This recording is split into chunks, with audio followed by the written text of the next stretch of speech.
সমালোচনা যেন পিছিয়ে ছাড়ছে না ডক্টর মোহাম্মদ ইউনূসের।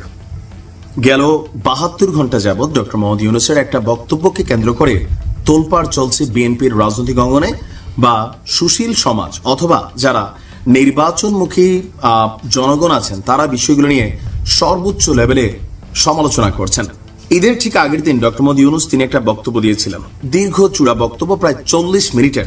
তার মধ্যে ফোকাসেবল যে পয়েন্টেড বক্তব্যগুলো, সেই বক্তব্যগুলোর মধ্যে একটা পর্যায়ে গিয়ে তিনি বলছিলেন যে বন্দরের ইস্যুটা, যেটার মালিকানা না, এটার ম্যানেজমেন্ট ব্যবস্থাপনার জন্য বিদেশি একটা দেশকে এটার দায়িত্ব দেওয়া হচ্ছে এবং তিনি গ্যারান্টি দিচ্ছেন যে ওই দেশটা পৃথিবীর যেই সব দেশে এই মুহূর্তে কাজ করছে সেই দেশের গণতন্ত্র সার্বভৌমত্ব নিয়ে কোনো ধরনের ঝামেলা হয়নি।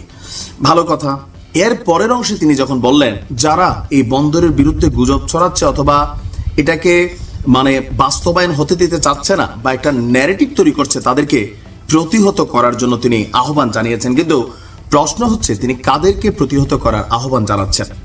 ওনার এই বক্তব্য নিয়ে বিএনপি সহ সুশীল সমাজে ব্যাপক প্রতিক্রিয়া তৈরি হয়েছে যে ডক্টর মোহাম্মদ ইউনূস এই বন্দরের ইস্যুতে যারা যারা কথা বলছে এদের মধ্যে প্রধান অন্যতম হচ্ছে বিএনপি, দ্বিতীয় হচ্ছে বাংলাদেশ সেনাবাহিনী, যারা বলছেন যে বন্দরের ইস্যুটা এটা রাজনৈতিক সরকার, তারা এটার ব্যাপারে ডিসিশন নেবে, অথবা তিনি যদি কোনো দেশকে দিতে চান সেটা রাজনৈতিক দলগুলোর সাথে কানেক্টেড হয়ে তিনি সিদ্ধান্ত নিতে হবে।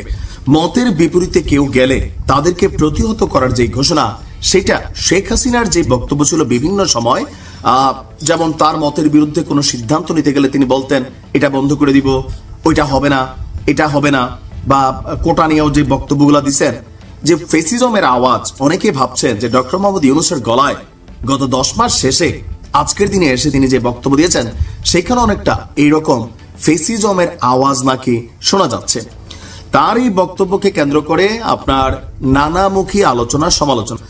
বন্দর ব্যবস্থাপনা না, বাংলাদেশের অনেক কিছু আছে যেগুলোকে মডিফাই করা দরকার, তবে সেই মডিফাইড ইস্যুগুলো যেহেতু জাতীয় নিরাপত্তা সার্বভৌমত্বের ইস্যু আছে, সো এটার ব্যাপারে একটা টেন্ডার হোক, রাজনৈতিক দলগুলোর সাথে আলোচনা করুক, বিশ্বের 10-15-20টা দেশ তারা এই বন্দরের জন্য টেন্ডার সাবমিট করবে, সেখান থেকে যে বেস্ট দেশগুলো আছে তাদের মধ্যে কাউকে না কাউকে বন্দরের ব্যবস্থাপনা দেওয়া হোক, এবং কি চুক্তি হচ্ছে সেই কোম্পানিটার সাথে বা ওই রাষ্ট্রের সাথে।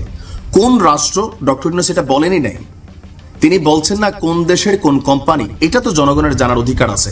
কারণ তিনাকে যেই কারণে ক্ষমতায় বসানো হয়েছে, ক্ষমতায় বসানোর পরে তিনি যে কাজগুলা করবেন এজ এ রাষ্ট্রপ্রধান হিসাবে জনগণের কাছে সেগুলো পরিষ্কার পরিচ্ছন্ন থাকা উচিত।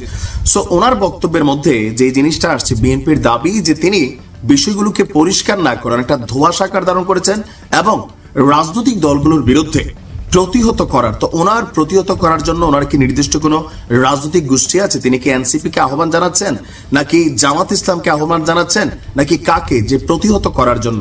প্রতিহত করবে কারা আর কাদেরকে প্রতিহত করবে? কারণ বন্দর ইস্যুতে সারা বাংলাদেশের 95% মানুষ ভুল বোঝে হোক, না বোঝে হোক বা বোঝে হোক এটার বিরোধিতা করছে। যেহেতু বিরোধিতা করছে, প্রতিহত শব্দ একজন রাষ্ট্রপ্রধান হিসেবে তিনি এই বক্তব্য দিতে পারেন না। এটা প্রত্যেকটা রাজনৈতিকবিদদেরই করার সমালোচনার জায়গা কিন্তু এই জায়গাটা ঘিরে তৈরি করা হয়েছে।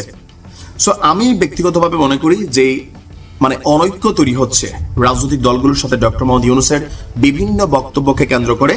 তো সেইগুলোকে তিনি খোলামেলা করা উচিত, অথবা প্রেসের উচিত, ওনার যে প্রেস সচিবরা আছেন, বন্দর নিয়ে একদম স্পষ্ট একটা বার্তা যে হ্যাঁ, পৃথিবীর এই দেশটা বন্দরের এই দায়িত্বটা পাচ্ছে। ভালো হলে রাষ্ট্রের জন্য কোনো সমস্যা নাই, জনগণ বুঝবে। তো কি কি চুক্তি হচ্ছে, কত বছরের চুক্তি হচ্ছে, সেখানে বাংলাদেশ কি পাচ্ছে, তারা কি পাবে, এই বিষয়গুলো একদম পানির মতন পরিষ্কার করে একটা প্রজ্ঞাপন বা বিজ্ঞপ্তি যদি সরকারের পক্ষ থেকে দেওয়া হয়, তাহলে এই ভুল বোঝাবুঝিগুলোর জায়গা থাকবে না। কেউ কেউ বলছেন যে তিনি ব্যবসায়ী মানুষ, তিনি ব্যবসা ভালো বোঝেন, সো যেই দেশকে দিচ্ছেন সেখান থেকে তিনি হয়তো তার কোনো ব্যবসায়িক সুবিধা নিতে পারেন, কারণ তিনি ক্ষমতায় আসার পরে তার যে গ্রামীণ ব্যাংক বা আরো যে প্রতিষ্ঠানগুলো আছে যথেষ্ট ব্যবসায়িক সুবিধা তিনি সরকার প্রধান হয়ে নিজেই নিয়ে নিয়েছেন। সো আগামী দিনে যে নিবেন না, এটার গ্যারান্টি কি? এখন ডক্টর মোহাম্মদ ইউনূস মুখ ফসকে হোক, বোঝে হোক, না বোঝে হোক, মাঝে মাঝে এমন বক্তব্য দেন যেগুলো নিয়ে তিনি নিজের কথায় নিজেই কিন্তু ভেজালে পড়ে যান, এর আগেও পড়ছেন। দরকার হচ্ছে এটা ক্লারিফিকেশন। আমিও এটা ক্লারিফিকেশন চাই।